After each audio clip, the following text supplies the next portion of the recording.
videoya keçməzdən əvvəl kanala abunə olmağı və videomu bəyənməyi unutmayın. Xəbər verdiyimiz kimi bir neçə gündür Ermənistan ordusu təmas xəttində atəşkəsi pozur. Atəşkəsin pozulmasının fonunda erməni hərbçilərinin təhrik edici və ya intizamsız davranışları da diqqət çəkir.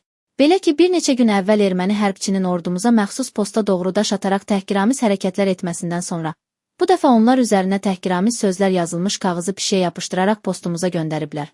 Aydın məsələdir ki, Azərbaycan videodakı bu hərbçini asanlıqla neytrallaşdıra bilərdi, amma təmkinli reaksiya verdi.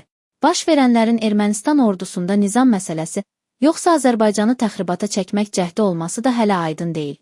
Bununla belə Ermənistan öz əskərlərinin nizam intizamına diqqət etməli və bu cür təxribatçıları cəzalandırmalıdır.